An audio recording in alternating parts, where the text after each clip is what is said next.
Estamos começando mais um programa Pelo Mundo, com Mila Simões de Abreu, no qual a professora Mila Simões de Abreu vai nos contar mais uma das suas viagens pelo mundo. E hoje, Mila nos vai brindar com viagens que ela fez ao Brasil. Mila é arqueóloga, professora do Departamento de Arqueologia da UTAD, e como arqueóloga ela tem uma vida extremamente movimentada e já foi, acredito que em todos os lugares do mundo. Então, em cada um deles ela tem boas histórias, ela é uma grande contadora de histórias, e ela vai nos contar agora como é que foi essa viagem pelo Brasil. Ela já fez diversas viagens ao Brasil. Mila é quase que uma cidadã brasileira, ela é uma cidadã de muitas nacionalidades, mas eu vou até propor a ela que ela permita o canal até agora também conceder-lhe o título de cidadã brasileira, porque ela conhece o Brasil como a palma da mão. Ela está com o sinal fechado, coisa natural, o sinal sempre fecha, não sei porquê, mas sempre fecha. Hum. Mila Simões de Abreu, bem-vinda, tudo Olá. bom? Olá, bom dia, Alexandra.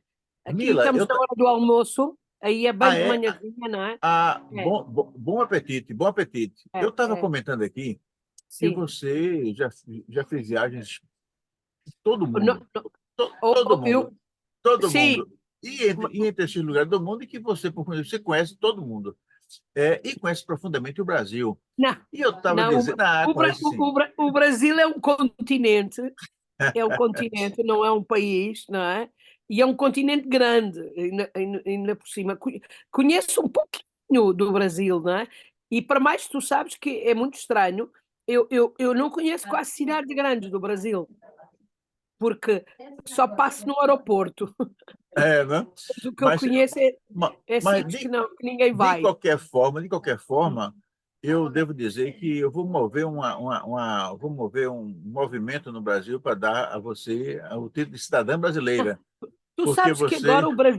o Brasil agora permite que tu, se estiveres um ano no Brasil, os portugueses que estiverem um ano no Brasil, podem requerer a nacionalidade, sabes? Ah, é? Ficou, Que bom. um ano, mas tens de estar um ano sem sair, isso é que é difícil, não Né? é? Então, Mas o Maxim já vai poder fazer isso em breve, não é? eu acho que em breve o Maxime pode fazer, o nosso amigo que tu conheces também, o Luís Jorge Gonçalves, Sim, das Belas Artes, ele sim. está como eu, estamos a preparar-nos para daqui a um ano ou dois. Talvez a gente consiga ir em um ano, mas tivemos ontem uma notícia muito má, porque o Que- governo aumentou a idade da pensão para 67 anos e 7 meses. Não é possível. Olha, Qualquer dia nós morremos a dar aulas, não é? Pronto, é assim. esse é É obrigatório, não é? esse é um movimento, Mila, que está ocorrendo no mundo todo, É, porque por conta da busca incessante pelos equilíbrios orçamentários, é. se estão Mas atacando repara, as previdências. deixa-me dizer, tem uma coisa muito estúpida, porque faz-nos, nós mais velhos, continuar a trabalhar e não deixa entrar no mercado os jovens. Abriu um concurso na minha universidade outro dia, em que houve um candidato de 52 anos. Como é que tu podes começar uma carreira universitária aos 52 anos? É velho demais, não é? Estás a Não, perceber? eu não Eu sei não se ele é sei. velho demais para começar. Eu sei que nós temos que ter postos de trabalho para todo mundo, para os jovens e para os velhos. Não, e repara, tu precisavas, nós todos quase começámos a dar. Bem, eu comecei a dar aulas, tinha 21 ou 22 anos, mas, mas é normal tu começares depois, mas quando cheguei à universidade, dar aulas na universidade, tinha 30 e qualquer coisa, não é? Isso é que é normal, sabes? Não É, é depois é, é muito esse, velho. esse Hum, tempo, os tempos que nós vivemos, são tempos muito é. esquisitos. Eu Deixam, acredito. deixam esses jovens investigadores, não é? Precários, sem um contrato, sem nada, não é? A dar É, umas aulas e tal, e depois a nós que já estamos um bocado mais velhos, não é? Começa a ser muito pesado também, sabes? Então, em vez de nos deixarem a certa altura poder fazer palestras e não é, continuamos com a carga horária muito forte, muita, e muita burocracia, é horrível, é um mundo não é nada bom. E estás a ver, esta última vez aumentaram mais 3 anos, 3 meses. Se cada ano eles aumentam mais 3 meses, nunca mais, a gente É, nunca mais nos não reformamos, termina nunca, né? aposentamos. Eu lembro que quando eu estive há muito tempo, eu estive pela primeira vez na Grécia.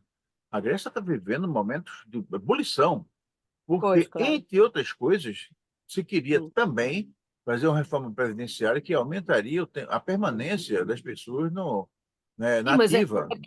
aqui na Europa, os franceses, por exemplo, podem. Sabes que eu por acaso até gosto mais da palavra. Nós em português não dizemos aposentar, dizemos reformar. Eu reformei-me. Eu até gosto, porque reformar dá um sentido que tu entras para outra coisa, né?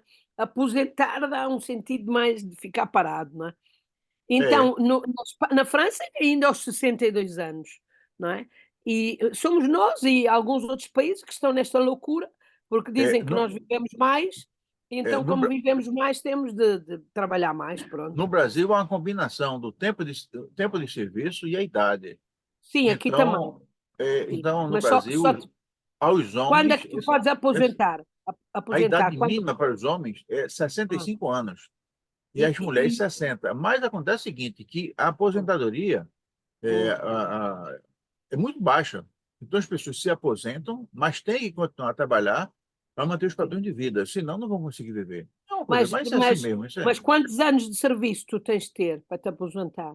tem que ter 35, eu acho. 35, eu acho que é isso. 35. Nós aqui, para nos aposentar antes dos 70 anos, que é a idade oficial, a partir dos 70 anos não podes continuar, é 40 anos de serviço. É muito, sabes? É muitos anos, não é? É. Não é assim. O Brasil tem. Bom, mas todo ano faz uma reforma. Já estão tentando pressionar o governo Lula para Sim, fazer uma outra reforma. E eu não eu sei se sei. ele vai conseguir, porque, embora aqueles que desejam reforma, que são os conservadores, têm maioria no Pois, Congresso Nacional, mas eu não sei se há discussão dele, presidente Lula, que é um sim. humanista, de propor isso ao Congresso. Então, Não, vamos ver como é que é. sabes, eu acho que, como eu te dizia, é essencialmente uma coisa errada, porque os jovens já sabes, ficam crianças, agora tu com 30 anos ainda, quer dizer, 30 anos já eras mais para ser suficiente, não é? E agora não, é tudo, prolongam a estadia dos jovens em casa, tudo isso também não é bom, estás a perceber? Eu acho que também não é bom, não é? Então, pronto. Eu sou um sonhador, né? Eu Hum, imagino que o mundo bom seria um mundo parecido com o paraíso, onde ninguém é, precisasse trabalhar por querer. Quem sim. gostasse de escrever, Mas escrever, sabes gostasse de ensinar, que ia passar. nós na Mas Europa, uma das coisas que estamos a conseguir, e isso é possível, é reduzir a semana de horário. Por exemplo, o meu partido, o LIVRE, tem uma proposta de fazer 4 dias por semana só de trabalho, não é? E isso daria 3 dias de férias, de folga, não é? isso é muito Pronto. bom.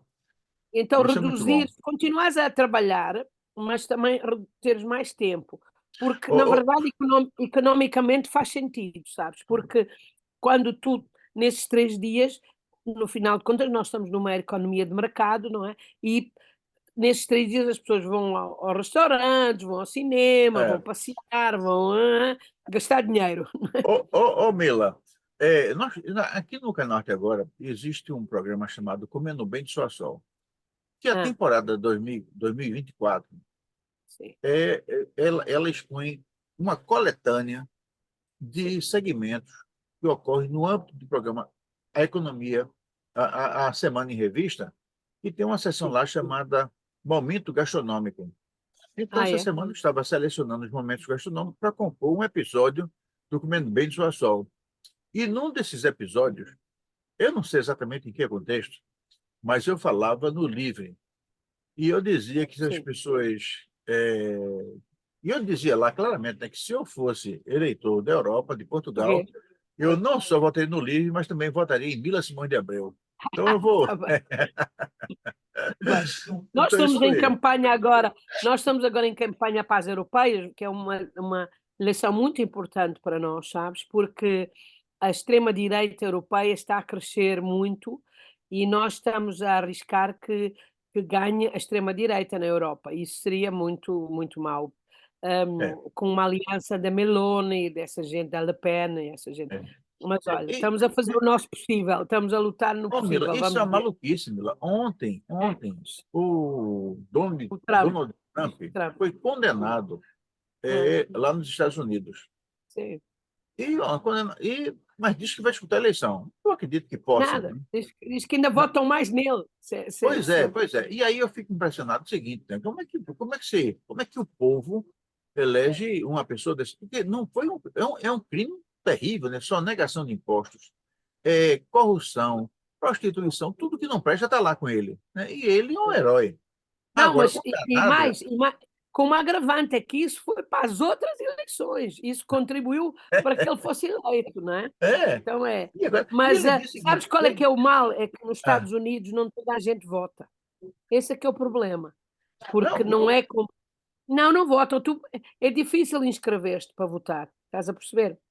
não, Não é, os não é melhores, automático. Não é automático como nós. Nós, toda a gente vota, toda a gente tem, automaticamente está elegível para votar. No Brasil, nos Estados Unidos, tu tens de te inscrever para votar. eita, E as inscrições para votar, muitas vezes, são tipo assim: podes te inscrever só durante o dia, nos dias da semana, que é mesmo para os trabalhadores, para muita eu outra gente sei, não tem tempo de se inscrever. Compreendes? Esse é que é um dos grandes problemas, não é? E eu depois sei. tem aquele sistema horrível que não é uma eleição direta, não é? Tem o colégio eleitoral e isso é absurdo, não é? Pronto, mas enfim. Mas, Mila, e a nossa Eu viagem, hoje como é que foi? eu hoje queria perguntar-te, em primeiro lugar, como é que está a situação aí no Rio Grande?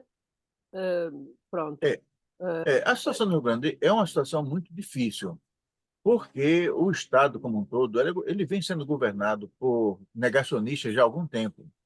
Claro, Então, as leis de não se proteção prepararam. ambiental foram relaxadas. É. O governador Eduardo Leite é uma pessoa, é um negacionista, ele é um homem E que, o que é que no ele diz momento, agora? O que é que ele diz agora? ele diz que a culpa é dos outros.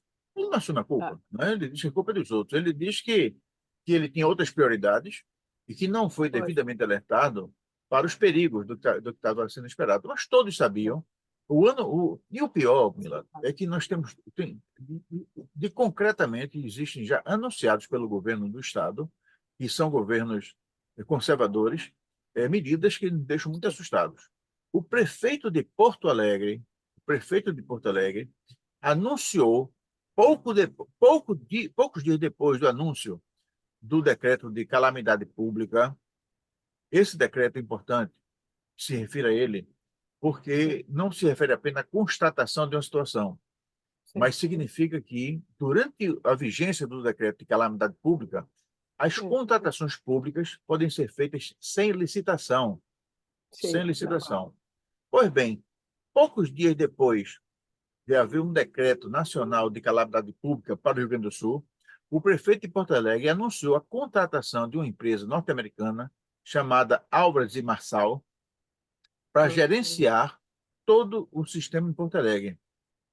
uhum. Isso é um escândalo.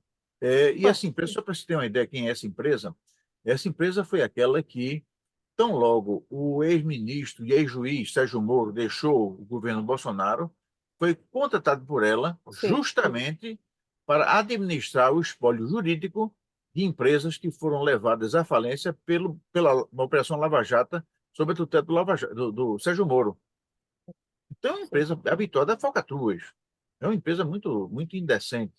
E a gente começa a perguntar por que um prefeito de uma cidade importante, que é Porto Alegre, diante sim. de um mundo de empresas brasileiras, foi escolher logo uma empresa norte-americana e logo esta empresa. Bom, isso é o lado municipal de Porto Alegre, que é uma das cidades mais importantes do Brasil. Sim. Do ponto de vista do governador, o governador Eduardo Leite, ele criou uma secretaria especial da reconstrução, que é uma coisa natural, uma coisa muito importante, né? E tem que ser, e convidou para essa secretaria justamente a pessoa que foi o secretário especial de privatização, desestatização do governo Bolsonaro.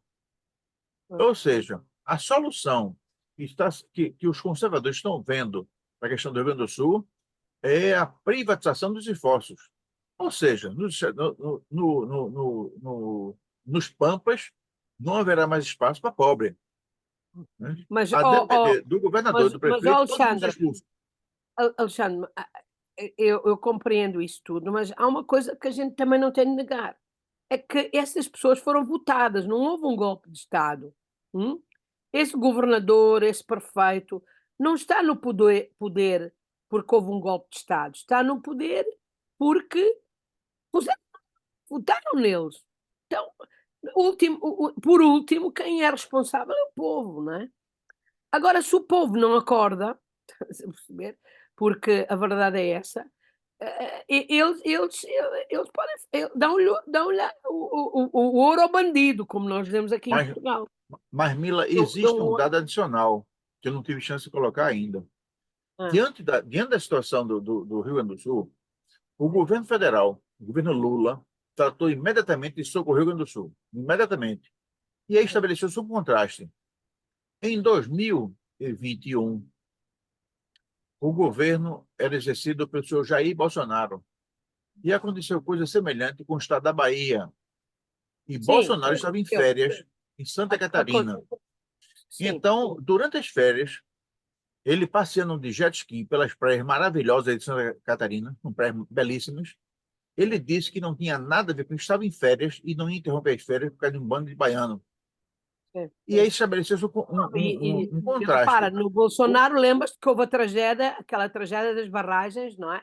Pois Que é, colapsaram mas não, e o pior é o da seguinte, Mariana e essa coisa toda, não é? pois Não é, é e que ele, Bolsonaro, não fazia nada. Então estabeleceu-se um contraste. Assim que houve a tragédia no Rio Grande do Sul, Lula foi com seu governo para lá. Ele pessoalmente foi, né? E anunciou todo tipo de apoio. Pois bem, assim que os bolsonaristas perceberam que o povo, mais cedo ou mais tarde, iria assimilar a diferença entre um e outro, começou a inundar o Rio Grande do Sul com uma chuva de fake news, tentando dizer que Lula era culpado das chuvas, dizendo que Lula era culpado pelas mortes, dizendo que Lula não estava fazendo nada. Quer dizer, enquanto o Lula estava fazendo tudo, fake news dizia que ele não estava fazendo nada. E aí, e dizendo que quando Lula criou um ministério extraordinário para a reconstrução do Rio Grande do Sul, os bolsonaristas dizendo o seguinte, que Lula estava decretando, estava fazendo tudo com fito eleitoral, decretando uma intervenção no Rio Grande do Sul com vistas às eleições. Ou seja, Alexandra, tu conheces aquela zona? Tu conheces aquela zona? conheço, Já lá conheço, conheço. é. Conheço Pronto. profundamente. É porque eu hoje queria te falar, eu fiz uma viagem. Eu há uns anos, há uma série de anos, fui convidada, acho que foi deixa-me pensar bem, deve ter sido pá, em 2004 ou assim. Eu fui convidada por um meu colega aqui de Portugal, que estava a organizar um evento em Pelotas. Pelotas, né? E esse evento era um evento que incluía toda uma série de coisas e uma delas era uma exposição que nós íamos levar aqui de Portugal para ser apresentada em Pelotas, não é? E a Fundação Carlos Gulbenkian, que é uma fundação muito grande aqui de Portugal, muito rica, não sei se tu já ouviste falar, a Gulbenkian era de um armeno que na Guerra Mundial veio para Portugal e depois gostou tanto que ficou a viver em Portugal e deixou a sua imensa fortuna, ele tinha uma fortuna muito grande, para te dar uma ideia, era o dono do petróleo do Iraque, a certa altura, né? Tinha a concessão do Iraque. Ele deixou essa fortuna imensa ao governo português não, à Fundação Carlos Gulbenkian em Portugal, pronto. Então é a fundação mais rica de Portugal durante muitos anos, na época do fascismo, era a única coisa que dava um bocadinho de dinheiro à cultura, à ópera e ao balé e tal, porque os outros não davam nada, né? E pronto, é assim. Então continua ainda hoje a ser desta forma. Então a Gulbenkian pagou-nos a viagem, pagou a mim e a outros três colegas para nós irmos com essa exposição, né? Então, Só que a Gulbenkian tinha eles é que compravam os voos e essa coisa de avião, não é? Pronto, porque deviam ter um negócio, não é? Devia ser mais barato, porque eles fazem muito isso. Então nós voámos para São Paulo, e depois de São Paulo é que fomos para Porto Alegre. E de Porto Alegre fizemos de carro até Pelotas. Até Pelotas eu fizesse. Portanto, eu atravessei aquela zona toda, não é? E depois, no regresso, fizemos sempre fizemos de ônibus, voltámos outra vez para Porto Alegre e depois voltámos outra vez de avião para São Paulo e pronto, foi mais ou menos assim. Mas o que é que eu notei naquela época? Pronto, já se passaram muitos anos, não é? 20 anos talvez, não é? Eu achei que a zona de Pelotas até era mais pobre que que o São Raimundo Nonato, no Piauí, sabes? Achei que havia que eu vi naquela zona, coisas que eu não vi no Nordeste, sabes? Embora no Nordeste fosse considerado, é sempre considerado por muitos muito pobre, eu acho que há uma riqueza ambiental no Nordeste que ali não há, não é? Quer dizer, há uma paisagem muito, como tu sabes, não é? Se lá tivesse tudo a direito, não é? E o que é que nós vimos nos últimos anos, que é o que provoca, em parte, não são só as alterações climáticas que provocam esse desastre. Quem provoca o que aconteceu, no meu ponto de vista, é que foi alterado o ambiente também, sabes? Foi desmatado, foi tirada muita vegetação, principalmente para a questão da soja e do gado, não é? E isso é que fez com que também a desgraça fosse maior. Pronto, eu acho que era um pouco assim. Agora, naquela altura que nós fomos, eu já tinha estado noutros sítios do Brasil e tinha estado em especial pronto, no Nordeste, né? E achei que, aquelas pessoas, não é? É sempre difícil a gente generalizar, mas pronto, mas achei que eles eram muito diferentes, sabes, do norte, do nordeste, não é? Achei que eram com, digamos, menos vontade de fazer coisas. Sabes que muitas vezes é associada aos nordestinos não querem trabalhar. Eu achei exatamente o contrário, se queres saber. E principalmente, já nessa altura, eu achei que eram muito, ah, digamos, não ligados à questão de fazer qualquer coisa, mas um pouco exatamente ao contrário.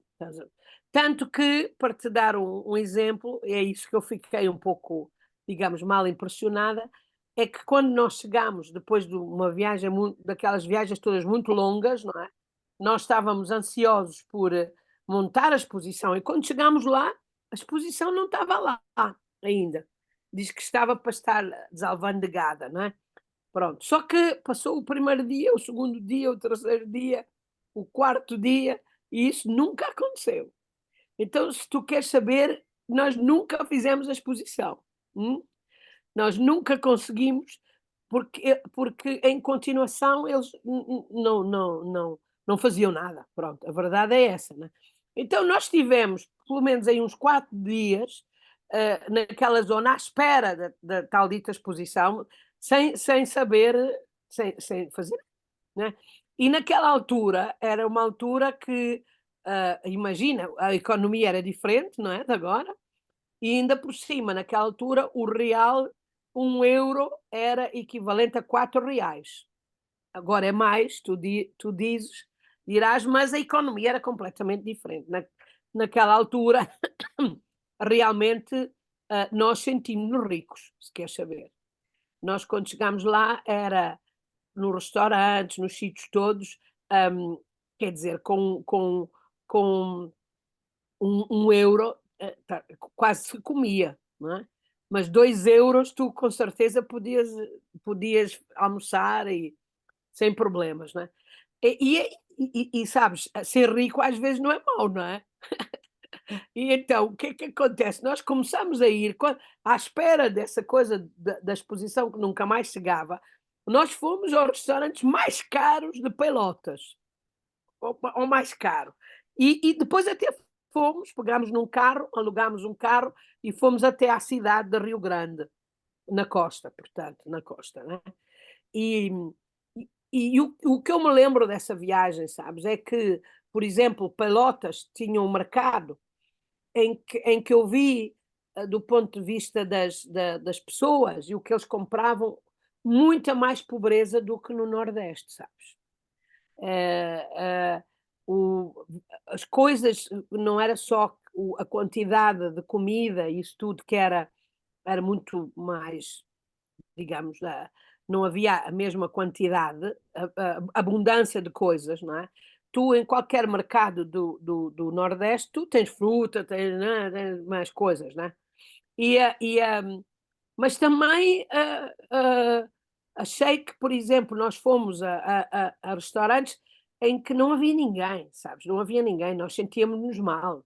Então, isso foi um dos sítios na minha vida que eu me senti pior, porque tu eras capaz de entrar num restaurante e não está lá ninguém, só estávamos nós, e depois havia 20 garçons lá à nossa volta, né? Aquilo era, lembro-me de um, exatamente, no Rio Grande, parecia uma daquelas cenas dos anos 30, de onde havia, sei lá, na Índia, em que tu tens as pessoas a comer e uma data de pessoas à volta, encostados à parede, à espera das nossas mais pequenas ordens, né? Tu ias pegar no copo e um vinha e punha-te água, né?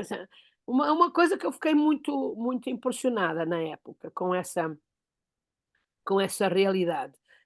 E porque achei que era diferente do Nordeste. Não sei se tu tens tu pensas a mesma coisa, se vês essa diferença, mas eu realmente vi uma grande diferença, hum, pronto, na maneira como as pessoas viviam. Não sei se é porque, hum, digamos, há mais grandes proprietários, provavelmente é assim, não é? E, portanto, depois há uma estrutura, social, de gente que tem menos dinheiro e, portanto, que tem mais dificuldades, estás a perceber? Se tu me disseres qual é o sítio dos mais pobres que eu vi, é provavelmente esse, no Brasil, né? Existe uma diferença muito grande entre a organização social e econômica do Nordeste com a do sul do Hum, país. sim, No sul, especialmente no Rio Grande do Sul, no Paraná e em Santa Catarina, há uma influência muito grande dos europeus que vieram para o Brasil por conta sim, pouco claro. depois da abolição da escravatura. Que aí é um dado importante, viu, Mila? Muito importante. No Brasil, em 1888, a princesa Isabel, filha de Dom Sim, Pedro II, que era o sim. imperador, ela era a princesa regente. Sim, Então, sim, ela sim, era uma já mulher eu sei. sensível, cedendo algumas pressões e contrapressões, o fato é que ela assinou a chamada Lei Áurea. A Lei Uhum, Áurea feriu de morte o interesse dos grandes proprietários, que eram proprietários não só de terras, mas também de escravos. E esse claro, pessoal, como uma espécie de retaliação, no ano seguinte, derrubou o Império no Brasil, sim. e estabeleceu uma república. Interessante Uhum, que quem foi o líder da revolta que derrubou Dom Pedro II foi o Marechal Deodoro da Fonseca. E o Marechal Deodoro da Fonseca era o ministro da guerra do imperador Dom Pedro II. uhum, Uma coisa assim muito maluca, assim. No Brasil tem essas maluquices. Pois bem, os negros foram jogados à rua sem nenhum claro. tipo de amparo, nenhum tipo de amparo, né? Eu acredito que muitos deles tinham achado até que era mais, do ponto de vista pessoal, era mais Era melhor. confortável enquanto eram Sim, escravos do que enquanto eram homens libertos, né? claro. E aí o governo brasileiro deu um golpe de malvadeza extrema. Organizou a chegada ao Brasil de colônias estrangeiras. Exatamente. Os Aí chegaram, italianos e chegaram italianos, que chegaram eram pobres, poloneses. que eram também o mais pobre do mais pobre, não é? Que vinha da Itália. Exatamente. Só que essas pessoas chegaram ao Brasil de forma organizada, e no Brasil receberam o apoio do governo brasileiro para se estabelecer no interior. E aí tinham dinheiro, tinham terra, tinham crédito. Então, vê, enquanto os negros não tinham nada, esse pessoal tinha alguma coisa. E aí se estabeleceu no sul, especialmente no sul do Brasil, e também em São Paulo, depois com a imigração japonesa, núcleos de cidadãos estrangeiros, alemães, italianos. E interessante é que algumas dessas cidades, Mila, as pessoas sequer falavam português. O ensino do português no Brasil só se tornou obrigatório durante a Segunda Guerra Mundial pelo presidente Getúlio Vargas. Até então, haviam cidades Sim, nas quais se ensinava italiano, se ensinava alemão, alemão, claro, sim, sim, mas não se ensinava português. E sim. essas colônias, que é diferente do resto do Brasil, de pessoas brancas, de olhos verdes, de costumes diferentes. Agora, o mais interessante ainda é que essas pessoas chegaram com tradições culturais europeias. Então, o Uhum. trabalho em cooperativas, o trabalho de forma organizada. Então, se de um lado, então no norte do Brasil, por exemplo, nordeste do Brasil, prevaleceu ainda uma cultura assim, meia desorganizada, no sul haviam essas colônias que trabalham em forma de cooperativas. Isso, naturalmente, isso redundou numa consequência econômica.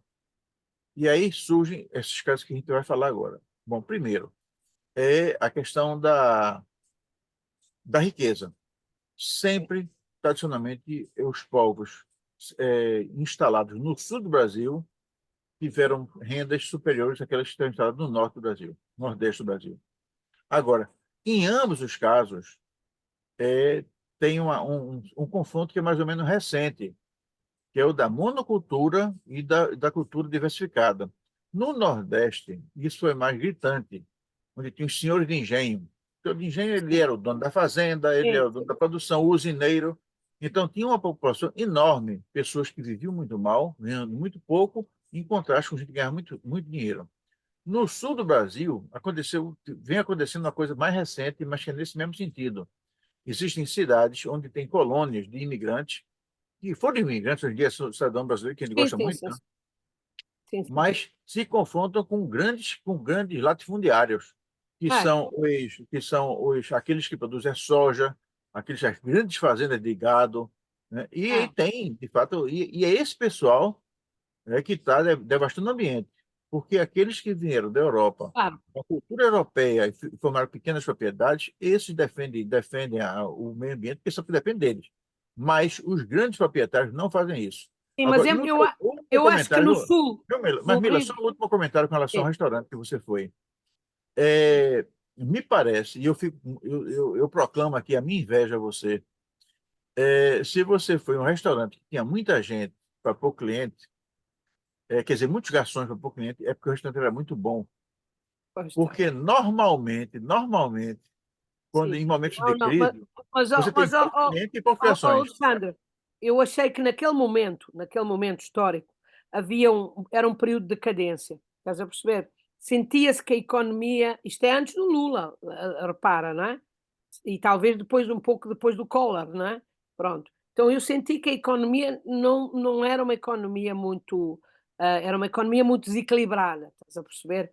Ah, porque exatamente por causa disso, algumas daqueles, restaurantes em que nós fomos, e eu disse fomos a restaurantes que tu não queres saber, porque a gente não tinha nada para fazer, não é? O dinheiro valia, então nós íamos: "Qual é o melhor restaurante?" "Ah, é este, vamos a este." "Qual é o segundo?" "É este." Os restaurantes todos de Pelotas, mais de luxo, nós fomos, e que para nós não era muito, porque pagávamos, sei lá, 10 euros, 7 euros, sabes? Não era, era normal, digamos, não é? Até menos do que isso, não é? E se tu não pões-te a beber vinho, então eram refeições muito boas e por muito pouco dinheiro, não é? Mas sentia que havia, estás a perceber? Não senti que era uma economia forte, compreendes? Hum, Senti que era uma economia que ali havia qualquer coisa que não estava verdadeiramente a funcionar como devia, porque lembro-me que, por exemplo, quando cheguei ao mercado, que eu gosto muito de ir aos mercados, não é? À volta do mercado estavam muitas pessoas a vender uma coisa que eu nunca vi vender no Nordeste. E tu sabes a parte de cima da Havaiana? quebra muitas vezes, é, de onde tu pões o pé. Então eles tinham molhos destas coisas para substituir a parte de cima da Havaiana. Eu nunca vi isso no Nordeste, sabes? Não vi. No Piauí isso nunca tinha visto. Vi pessoas a pedirem que também não pode ser uma mentalidade diferente, não é? Mas não vi bem isso, no Nordeste e pronto, como te disse, vi essa diferença, tanto que nós não gostámos muito, sabes? Porque nos sentimos, hã, não sentimos bem. E depois houve um momento que eu lembro-me que estava no hotel e eu precisava de limpar o ouvido, sabes, aquelas coisas que nós chamamos de cotonetes, não sei como é que vocês chamam aí, não é?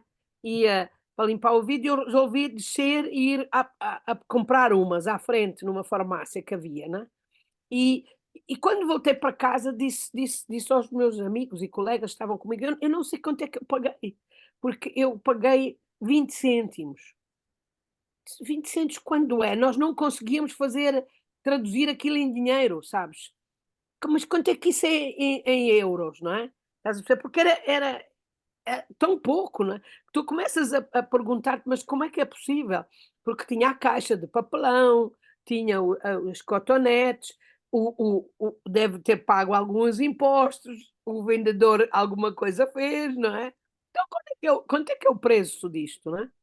E isso mostra-te como a economia é tudo uma fantasia, né. Em muitos casos a economia é verdadeiramente uma coisa, e portanto não vale a pena dizer, por exemplo, muitos dos imigrantes que vêm agora do Brasil aqui para Portugal, ficam digamos, estão a dizer: "Ah, eu tenho um salário mínimo muito bom, porque o nosso salário mínimo é 800 euros". 800 € não é é muito pouco, não é? Mas se tu traduzires para o Brasil, realmente parece muito dinheiro, não é? E se tu falas nos outros países da Europa em que o ordenado mínimo é às vezes 1000 euros, não é? Ou até mais, 1500 euros, parece uma quantidade enorme de dinheiro. Mas o pior é como é que tu vives, o que é que tu consegues com isso, não é?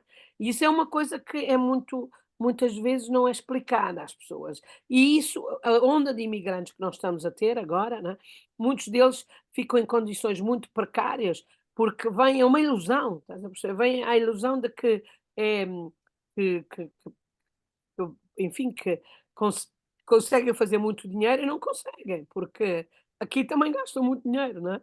Então essa é Ó, uma Mila, mas diz-me. uma coisa que nos assusta, e assusta muito, é Hum, que a banda conservadora da sociedade brasileira, ela está empenhada em desqualificar a ação do Estado, o Estado pois, como um todo, né? sim, Porque sim. essa banda conservadora, ela é inspirada pelo liberalismo e defende o Estado mínimo. Sim, claro. Só que diante de uma situação daquelas, que está vivendo hoje no Rio Grande do Sul, a única entidade com poder suficiente para fazer intervenções é o Estado, seja ele ao Mas nível municipal, estadual deixa ou deixa federal. deixa-me dizer que aqui foi muito criticado, foi muito apresentado tivemos diversas, agora menos, porque já passou, não é? Mas naqueles primeiros dias tivemos muitos jornalistas a falar, muita televisão e isso. E uma das coisas que era muito criticada é o facto do próprio governo ter dito: "Eu não consigo salvar a gente". Então aqui houve debates que perguntaram: "Mas como é que é possível, né?". Então o próprio Estado diz: "Não conseguimos", né. Isso é muito raro tu veres o Estado dizer que não consegue Pois fazer é, nada. justamente isso, a gente não pode. Esse foi o tipo de campanha que foi feito. Foi os fake news tentando minimizar a importância do Estado. Ao tempo que o Não, Estado mas o fazia. gover mas ó Alexandre, o governador disse que não conseguia, né, o Não, mas governador eu quero dizer o seguinte, que o governador e o prefeito de Porto Alegre fazem parte dessa banda conservadora, essa banda liberal, de minimizar a importância do Estado. Tanto assim que o prefeito de Porto Alegre uhum. contratou uma empresa norte-americana, uma empresa privada, Sim, sim, sim. para gerenciar esforços com a partir de intervenções de privatização. E o governador Eduardo Leite, que, diga-se de passagem, é o grande responsável pelo que acontece no Rio Grande do Sul, pelo afrouxamento das regras ambientais, Claro, ele, claro. ele também fez isso. Ele Não, criou uma, eles uma aqui, secretaria. deixa-me dizer, aqui para te dar uma ideia do que é que disseram aqui falaram, por exemplo, que a Dilma tinha um plano do ponto de vista de proteção, não é? que foi abandonado completamente. Portanto, aqui foram muito críticos, não é? Foram críticos em relação ao que é que este governador e o que é que este prefeito fez. Ou seja, quando eu te estou a dizer foi o que é que foi apresentado? Foi apresentado que não é comum tu vês um governador dizer eu não sei o que é que hei de fazer, não é? Então, isso foi explicado, foi dito, não é? Foi dito, ele abandonou, já, ou como tu disseste, ele já estava mais que avisado de que isso podia acontecer. Sim. Os cientistas, os investigadores, as universidades tinham dito que aquilo podia acontecer, não é? Nós vimos os filmes, não é? Aquilo aconteceu em meia dúzia de minutos, não é? Houve Não, sítios que às 8h30 estava seco e às 10 horas estava de água, não é?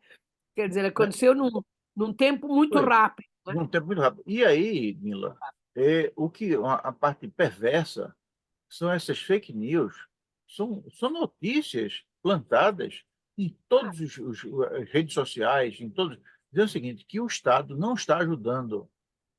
A única entidade capaz, com força suficiente para ajudar é o Estado. sim. E aí, Sim, por mas exemplo, não, isso é interessante, eles isso é estavam o que eles interessante. estavam a dizer aqui era precedente, é que no momento da catástrofe, o Estado, no sentido do Estado do Rio Grande, não é? O governador quer dizer, nós diríamos Não, claudicou, quer dizer, não soube mas fazer nada. o governador faz parte desse problema. O governador faz parte, Não ele não é a fez, não é? solução. O governador faz Claro, parte do o problema, governo, o que tu viste né? foi um governador incapaz de de de Exatamente, de fazer exatamente. uma situação de emergência, não é? Pronto, Exatamente. Então, agora eu vou dar o seguinte: enquanto o governo federal, que naturalmente é o mais poderoso, claro, claro. entrou com toda a sua equipe, com todos os Sim, recursos vimos, nós vimos. necessários para salvar o Rio Grande do Sul, as autoridades locais queriam rechaçar a imagem, queriam ajuda, mas não queriam que fosse dada a imagem, os créditos Agora é fossem dados ao assim, governo federal. eu acho que espero que isto tudo, não é, apesar disso, mostre, não é, demonstre que há coisas que muitas vezes têm de ser pensadas bem. E quando eu estou-te a dizer isso, aqui em Vila Real, ao pé de onde eu estou, há uma falha geológica. Quer dizer, um dia pode haver um terremoto, pois o hospital de Vila Real é construído em cima dessa falha. Ou seja, no dia que houver um terremoto, a primeira coisa que cai é o hospital, estás a perceber? Uhum. Para te dar uma Eu me ideia, lembro, eu me para lembro te muito dar de uma ideia. Hã? Porto Príncipe. Quando É. houve um dos terremotos no Haiti, eu fiz parte de uma comissão no o Conselho Federal de Engenharia e Agronomia do Brasil. Sim, E eu fiz parte de uma comissão que estudou aquela situação, era o GT, para saber que tipo de ajuda nós poderíamos dar ao Haiti. E uma das teses que surgiu era que talvez a solução para Porto Príncipe sim, fosse a criação de uma nova capital em outro local. claro. Porque Porto Simples fica exatamente em cima de uma faixa É, geológica. sim. Não sei se você lembra, mas o Haiti faz Sim, parte sim, de uma sim. ilha, de um Sim, lado sim, é claro. Haiti e do outro lado é Santo Domingo. Sim, Santo Domingo é claro, um claro, paraíso, é um paraíso. Santo Domingo, então todos os problemas ocorrem do lado do Haiti. claro. Então, e é justamente por conta da falha geológica que é lá no Haiti, não é em Santo Domingo. Então, essa é a questão, e talvez a solução, tanto que a solução para o Haiti é mudar a posição geográfica da capital, assim como a solução, talvez, para esse hospital, seja mudar a posição do hospital. Claro, Não claro, esperar que claro. haja algum problema. Mas nós estamos no século XX, ele foi construído no século XX, eles já sabiam isso. Então, não era uma questão de mudar, era de não construir É, inicialmente. Agora deixa-me, curiosamente, estive há 2 ou 3 dias num sítio que existe em Lisboa. Lisboa tem uma parte, tu sabes que foi toda destruída pelo terremoto, não é? Mas uma das partes de Lisboa que não foi destruída, não sei se sabes, estranhamente, era a parte exatamente de onde ah, viviam os escravos. Hum? Não só de onde viviam os escravos, mas até existe uma localidade que hoje é no meio, é mesmo ao pé da Assembleia da República, portanto, estás a ver, que chama-se Poço dos Negros. Sabes o que eram, de onde eram postos os corpos dos negros, dos escravos que morriam. metiam lá para dentro, naquele buraco, era o Poço Negro. Depois fica sabendo que essa parte que, que se chama Alcântara, olha, do príncipe, o nome do príncipe, não é? Do vosso primeiro imperador, não é? Essa parte que chama-se Alcântara era uma parte de onde viviam, portanto, os escravos, os mais pobres, miserável. Não lhe aconteceu nada no terremoto. Bem, E, e então, sucessivamente, ela torna-se uma zona muito importante, não é? Porque perante o nosso rei, que era o Dom José I e o Marquês de Pombal, não é? Naquela altura, o Dom José I ficou com tanto medo dos terremotos que nunca mais viveu dentro de uma casa, tu sabes. Havia uma coisa na ajuda, ele se fosse, ele não morreu porque não estava naquele dia no Palácio Real, ele estava em Belém, no dia em que aconteceu o terremoto, em 1755, 1º de novembro, ele estava na ajuda, para dizer a verdade. E ele viveu o resto da vida toda dele na Real Barraca, que era uma é uma barraca, tenda. era uma tenda enorme, monstruosa, na ajuda, porque ele nunca mais entrou em nenhum edifício, ficou com tanto medo que nunca mais entrou.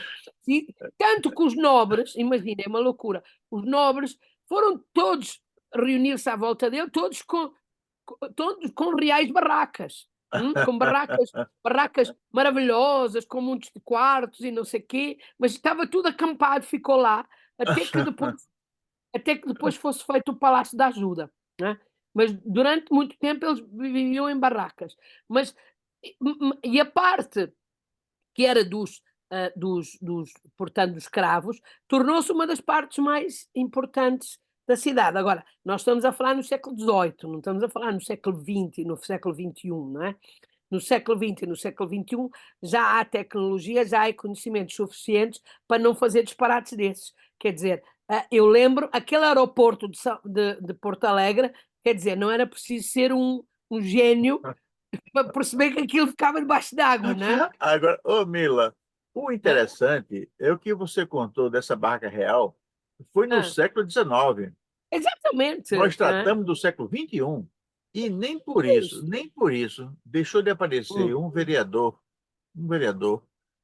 sim, gaúcho, sim. que apresentou uma lei agora, Ah, depois da enchente, determinando, isso é um projeto, não foi aprovado, graças a ah. Deus, determinando que todas as árvores, todas as árvores existentes nas encostas e colinas fossem erradicadas, É, sim, porque, acho que sim. segundo ele, as Sim. árvores eram a causa dos desastres É, pois, ambientais. Quer pois. dizer, não, e mais ainda, Mila, a bancada federal dos partidos bolsonaristas no Congresso Nacional não mudaram de forma alguma, em nada, 1 milímetro do comportamento do departamento do comportamento negacionista e antiambientalista que sempre tiveram. Mas, Alexandre, de novo, alguém os votou. Vamos ver da próxima vez o que é que acontece. Estás a perceber? Não, Não é? não, Aqui o problema é, perante isto, não é? Perante esta evidência, não é? Que importa não ter árvores, importa não transformar tudo em é, soja e coisas assim do género. Quer dizer, mesmo com muita mas, fake news, eh, enfim, acho Mila, que hum, existe um personagem histórico, eu nem sou muito chegado a ele, mas é um homem brilhante, chamado Winston Churchill. O sim, Xuxa é um homem brilhante, brilhante, brilhante. Eu não sou muito chegado a ele, não, mas ele é brilhante. Não pode, ninguém no mundo pode recusar o brilho do Xuxa. E uhum, uma das frases mais bonitas que é atribuída a ele, e foi ele que disse, né? Que não existe opinião pública, existe opinião publicada. sim, Então, no momento em que se publica uma opinião, se atribui ao público, ela passa a ser uma opinião pública. sim. Você tem uma ideia, Mila, de como existe um cerco da comunicação em todos os níveis? Recentemente, o governo brasileiro se empenhou numa grande operação de repatriação de brasileiros que estavam expostos à guerra no Oriente Médio. E, evidentemente, que os primeiros brasileiros a vir para o Brasil foram aqueles que estavam em Tel Aviv, claro, né, porque era mais Pois, fácil. Né? Então, chegou, e na primeira, o presidente da República mandou o avião presidencial lá buscar, e veio alguns, diversos aviões, né? Os primeiros chegaram, eram turistas brasileiros que estavam em Tel Aviv, Ah, e é esses o turistas turismo. brasileiros tinham sido levados por pastores evangélicos, né? Ah, E pois. todos eles são bolsonaristas. Não tem um pastor evangélico que não seja bolsonarista. São Pois. raríssimos aqueles que não são. Então foi para lá, tá certo, e trouxe, né?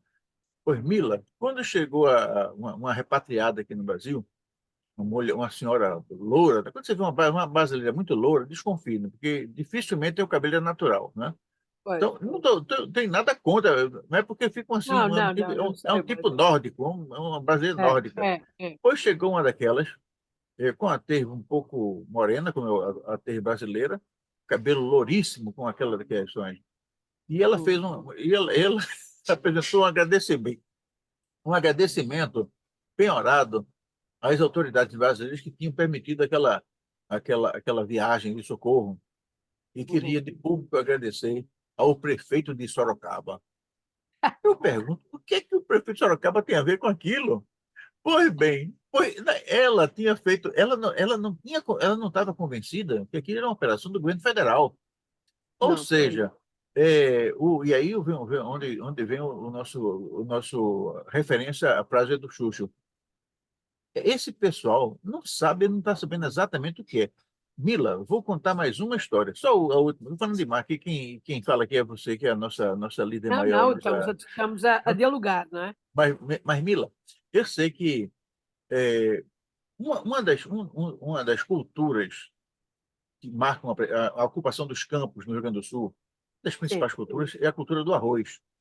sim, sim, sim. E, evidentemente, com a devastação dos campos, houve uma quebra na safra de arroz no governo federal, na safra Na produção, sim. gaúcha. E a primeira consequência foi a elevação dos preços do arroz. E o governo Hum. brasileiro disse: ó, não pode, já que vocês não.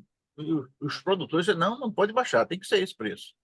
Aí o governo imediatamente evocou a possibilidade de importar arroz da Argentina. E Uhum. na Argentina, imediatamente, os preços subiram, porque Pois, os produtores são os mesmos. Os claro. produtores brasileiros são de lá também, é o mesmo dono, né? É isso. Aí o brasileiro começou a importar arroz da China, e lá na China tem uma safra muito grande de arroz. Pois é o seguinte, o arroz chinês é venenoso, o arroz chinês É feito, é para matar o povo. E o é pior feito porcaria. é que o saco do arroz vem com a marca assim, importado pelo governo brasileiro, uma coisa assim. Aí estão dizendo o seguinte, que o arroz do governo é um arroz podre ou envenenado. Pois com esse tipo de gente que está lidando, é muito difícil. Mas olha, eu não deixo de pensar, sabes? Por exemplo, o que está-se a passar agora na Europa com a extrema-direita. A culpa é nossa, é nossa das universidades, é nossa que nos. E tem de ser, porque nós não educamos, não sabemos educar. Não sabemos educar para as pessoas pensarem, para terem espírito crítico. Não sabemos. Provavelmente não sabíamos, mas nós falhamos completamente, sabes? Porque não pode ser. Eu não te contei, tu há bocado estavas a falar de evangélicos, mas nós, como tu sabes, no dia 10 de março tivemos eleições nacionais, não é? E nas nossas eleições nacionais aconteceu um- um- um- uma coisa que ninguém esperava. Houve um partido que ninguém conhecia que teve mais votos que o LIVRE, hã? Que subiu, só não elegeu os deputados porque era em todo o país e não era só concentrado em algumas zonas, não é? O sistema eleitoral permite isso. Então, esse país, esse partido vai ser toda a gente, mas quando ele começa a subir, toda a gente não percebia, porque era um partido do Zeco, um partido pequeno. Qual era o problema? O partido da direita, centro-direita, tinha feito uma aliança, chamava-se Aliança Democrática, AD. AD. Esse tal partido chamava-se ADN. ADN. Só que no boletim de voto ele vinha, muitas vezes, porque é sorteado, à frente do AD. Então teve 250 mil votos. A maior parte das pessoas votaram errado. Pensa bem, votaram. Sabes de que partido, sabes de quem é esse partido? É um partido evangélico. É perigoso, é É perigoso, um partido evangélico que, é que perigoso. nunca que tinha tido nas últimas eleições 10 mil votos. Desta vez teve desta vez teve 240 mil. Por causa do. É perigoso. Cuidado. Por causa. E então agora, eu achei muita piada, e muita gente saía. Sabes que aqui é feito tudo à mão, não é? Não é eletrónico, não é? Pessoas saíam e voltavam para trás. Ah, não, eu enganei-me, eu queria. Ah, não pode, agora já Não mudou, pode. já mudou, não é? Ah, Ô, enganei-me ô, no nome. Mila, Enganei-me no. deixa eu Ah. contar uma traquinagem. É o Não, canal que mas eu queria agora. te mostrar, eu Ah, queria sim, sim, te sim, mostrar sim. que Sim. isto é Ah, não, não sei se consegues ver, ah. Europa, pronto, Europa, voz na Europa, pronto, está escrito aqui, não é? Isto é propaganda desses de centro-direita, da tal AD, que agora, olha o que é que fez, pôs um boletim de voto, estás a ver? Pôs um Ah. boletim de voto a ensinar onde é que se vota, olha lá, a ensinar onde é que se vota, com escrito Aliança Democrática e com, olha, estás a ver, Aliança Democrática, e com a cruz à frente, É o, porque portanto, tu pensas que dizes, não, isso não acontece na Europa. Acontece, isto é a Europa, é estás a um perceber? perigo. Isso é a Europa. Esse pessoal é Então, perigoso. esse partido, o tal ADN, de repente, porque os partidos, conforme tu votas, recebem um contributo do Estado, de repente receberam 400 mil euros, estás uma pancada de dinheiro, estás a perceber? Uma pancada de Só dinheiro. tem trambiqueira aí, só tem trambiqueira. Cuidado com esse pessoal. Ó, E agora, imagina, eu deixa sou evangélicos, eu te evangélicos, portanto, contar nós agora também temos um a partido evangélico. contar Sim, mas a traquinagem. Eu vou contar para conta, você, conta. o mundo vai saber, porque nós vamos ao ar, né? Hum, Mas é o seguinte: é, o Brasil, esse mesmo pessoal que está despejando uma montanha de fake news no Rio Grande do Sul, agora, nessa semana, hum, eles mantiveram um veto dado pelo presidente Bolsonaro, enquanto é presidente ainda, na Lei de Segurança Nacional. Houve uma lei que foi aprovada pelo Congresso Nacional que estabelecia na lei que sim, mentir, disseminar mentira, fake news, era crime. sim, Crime. sim, Então, criminalizava o fake news. sim. Pois bem, a bancada bolsonarista da extrema-direita conseguiu, o Bolsonaro vetou, quer Ah, dizer, o Bolsonaro sabia que a mentira para ele era fundamental, ah, e essa hum, bancada, semana passada, hum. conseguiu, manteve, esta semana, manteve o veto.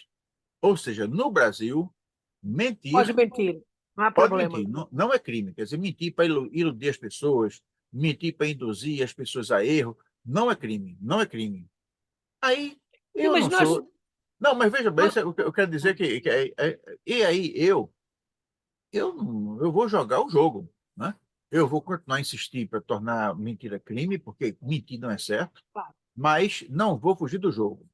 E aí, citando esta lei que me permite mentir, eu cito a lei, nos eu termos da sei. lei tal, apuramos que Ah, existe um movimento oficial para mudar o nome da bancada da Bíblia para a bancada de sim, Beuzebu.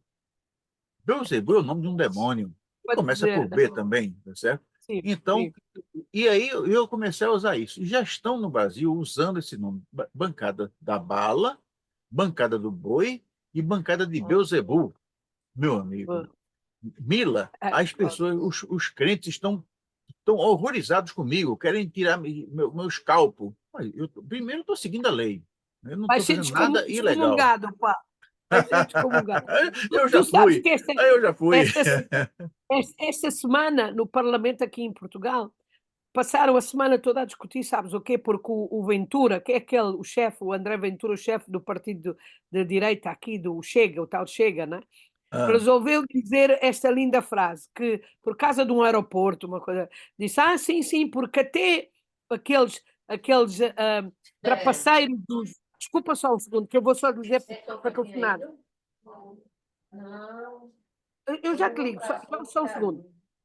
E então, ele conseguiu dizer, estás a perceber, que até aqueles que sabem que não trabalham nada, como os turcos, conseguiram fazer o aeroporto em 5 anos. Claro que isso foi um escândalo, estás a ver, chamar todos, que não trabalham aos turcos, não é? Então o resto do Parlamento começa a dizer, mas não pode dizer isso porque é contra a Constituição, não se pode, é racista, é não sei quê, não sei quê. Pois o tipo veio com essa coisa, a dizer que era liberdade de imprensa. Estás a perceber? Eles fazem Ele tinha isso. liberdade de dizer aquilo, não Não, é? eles evocam princípios democráticos para atuar contra a democracia.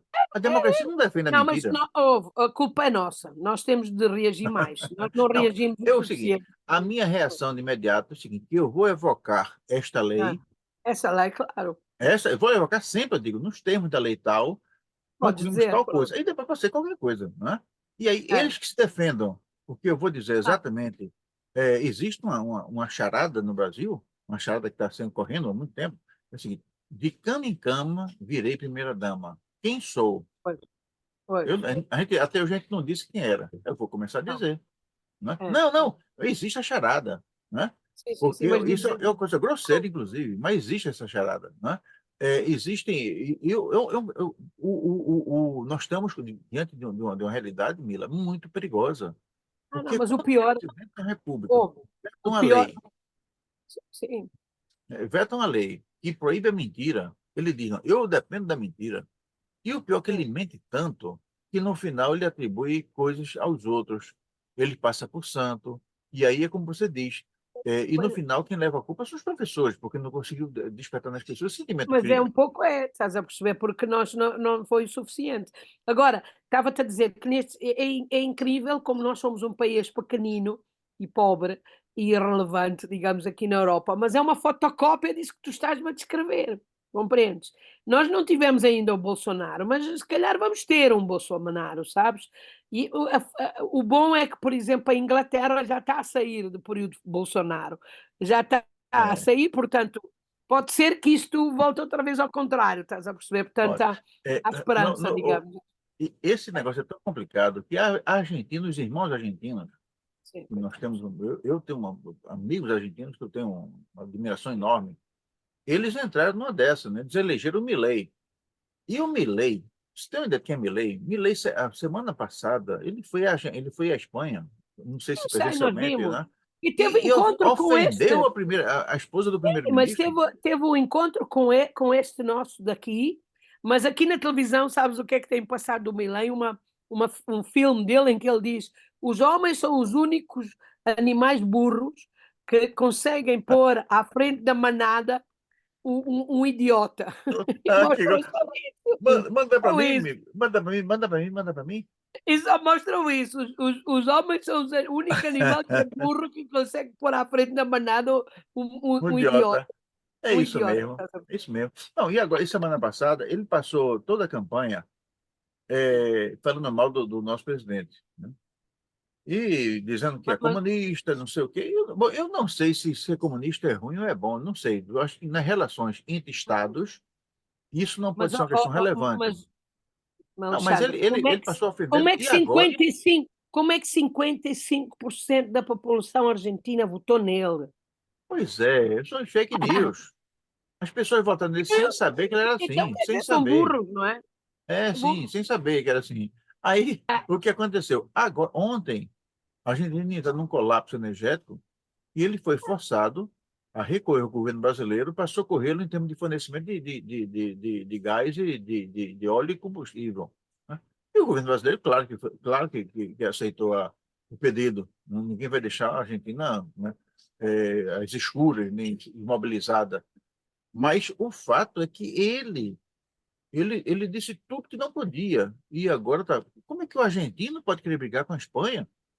São países que a Espanha sempre teve um carinho muito especial pela Argentina. Todo Mas, mundo sabe disso. mas ele até podia dizer o que ele quer. Agora, o problema dele é que realmente o que ele diz são coisas completamente loucas. Como é que uma pessoa normal diz, olha, não quero este ministério, não quero o Ministério do Trabalho, não quero o Ministério da Educação. Quer dizer, onde é que os argentinos estavam também, não é? Porque o Bolsonaro, lembra-te, foi um bocadinho diferente. O Bolsonaro, os brasileiros não foram votar. Foram votar. 30% dos brasileiros não foram quando foi do Bolsonaro. A Argentina não foram e votaram. É um bocadinho É, diferente, sabe? e tem uma diferença, viu, Mila? Uma coisa assim também diferente em relação à eleição do Brasil, que elegeu Bolsonaro, e a do Milei, é que o Bolsonaro, ele disse que levou uma facada Ah, e ficou fora da campanha o tempo todo. Ele não teve a chance de dizer besteira. sim, Porque se claro. ele tivesse dito as besteiras que diz, tá certo? E na época as pessoas pudessem comparar o que ele dizia com o que o Haddad dizia, Sim. dificilmente teria votado nele. Então ele dizia que tinha levado uma facada, se vitimizou, fui a vítima de um atentado e tal, e ficou fora da campanha, lá guardado no hospital, ninguém deixou de falar, né? Enquanto as pessoas falavam por ele, e ele não disse, ele não teve a chance de dizer tudo Não, que disse. mas a realidade é essa. A realidade é que também houve muita gente que não foi votar, não é? Não quero votar, não É. gosto deste, gosto daquele, não vou votar, não é? Pronto. Portanto, na verdade, não votaram nele. Pronto. Isso é verdade. Ao passo que Agora, aqui não. Aqui votaram nele, não é? Portanto, agora, olha, eu ô queria Mila, falar-te muito do resto do Brasil, mas hoje já não temos tempo, se não, calhar mas fica a para. gente não tem tempo também. Eu queria ainda, com relação a isso, eu queria que você falasse só um pouquinho sobre a questão do restaurante.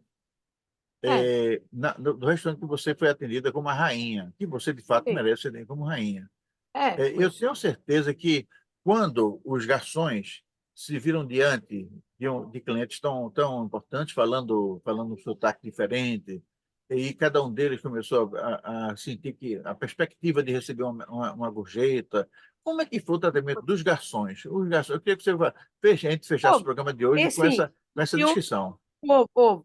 O esse restaurante, como eu te disse, eu estava com os outros meus colegas, com esses 4 meus colegas, e nós sentimos-nos num filme, sabes, daqueles indianos do na época dos marajás, ou assim uma coisa no género, não é, em que estávamos neste restaurante vazio, não é, nós a comermos, não é, e estes garçons todos à nossa volta, sabes, uma coisa, ali assim direitos, estás a perceber, à espera de cada ordem, de cada coisa, a gente queria pegar na água, eles vinham e punham a água, não é, ou suco, ou lá o que era, assim, uma coisa incrível. E depois o restaurante custou para nós baratíssimo, não é? Claro que acho que deixámos uma boa gorjeta, não me lembro já, não é? Mas sentimos-nos, talvez o sítio em que nós sentimos mais fortemente, estás a perceber, uma diferença social e Ô, era ô, e incomoda, sabes, que incomodou. Nós ficámos incomodados com aquilo, não é? Não dissemos: "Ah,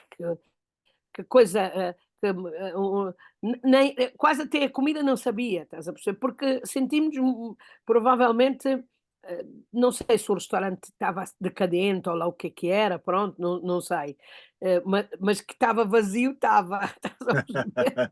não, é porque E ele que era era, caro em e relação a. resultava, e resultava como o melhor restaurante da zona, Sim, sabes? pois O é. mais caro, não é? O mais Ele não era decadente nada, ele era um restaurante de luxo, fino, e Pois isso, pode só ser. recebia clientes Mas importantes, não, e tinha não então estava lá ninguém, não estava lá uma- mais ninguém, não é?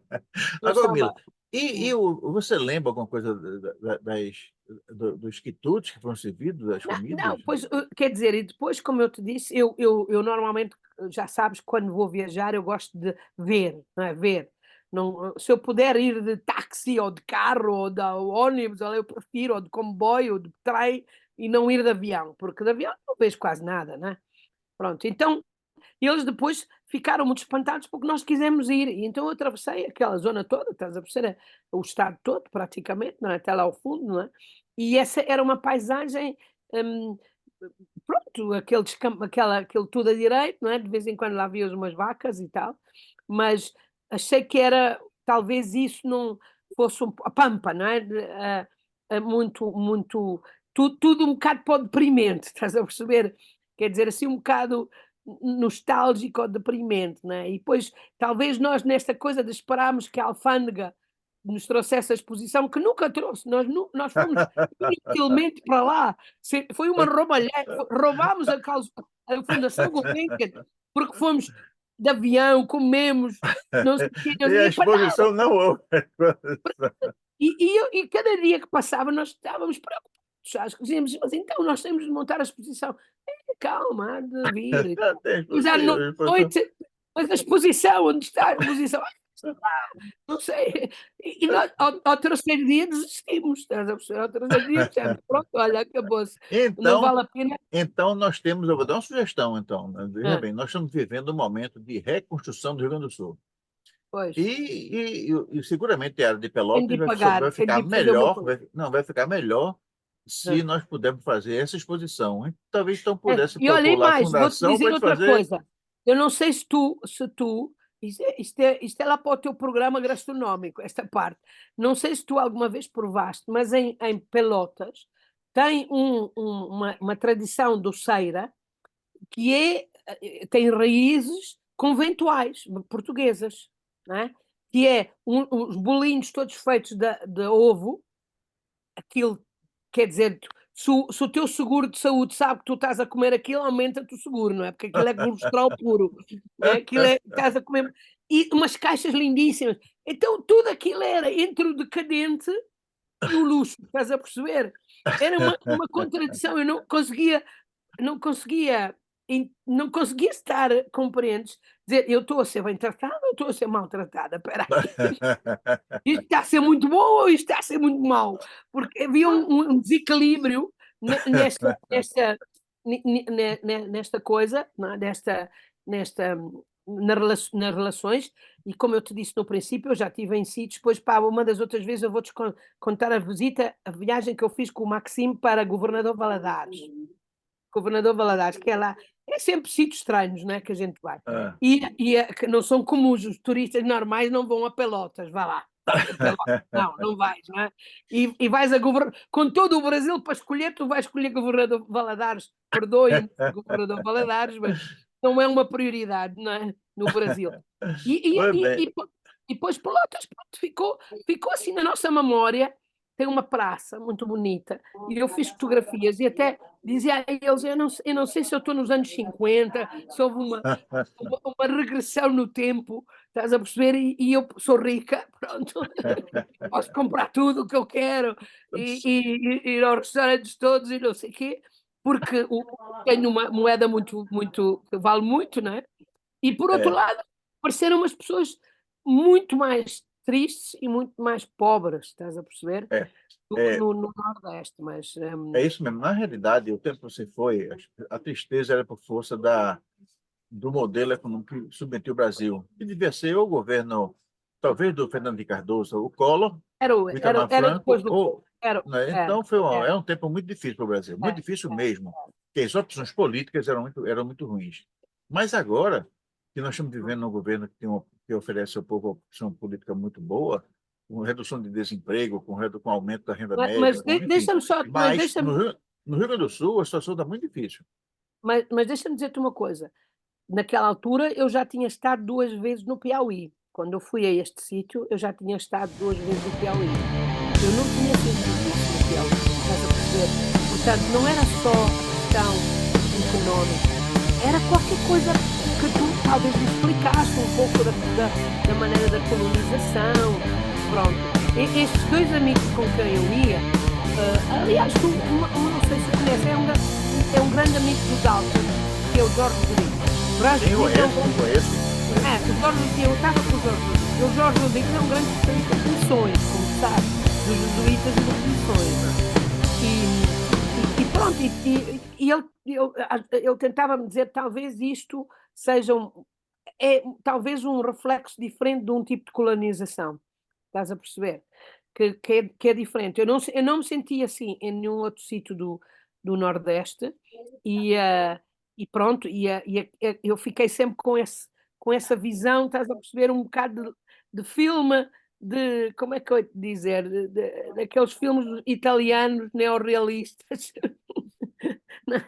Que vejo a imagem a preto e branco, não é? De nós, estes garçons com uma jaqueta branca, impecáveis, estás a perceber? Vestidos muito bem, ali às nossas ordens, e nós a pagar nada, a pagar 5 euros ou assim, uma coisa no género. Né? Então senti-me que não era, não fiquei, estás a perceber? Achei que era uma situação triste, pronto, por Pois bem, causa disso. nós Mas está, chegamos ao final sem nada. Um dia, eu depois, noutras viagens, eu estive em Florianópolis e tudo, e devo-te confessar que eu sou uma nordestina, pronto. bom, Eu gosto mais do Norte, pronto. nós chegamos ao final de mais uma Tá viagem bem. pelo mundo com Mila Simões de Abreu.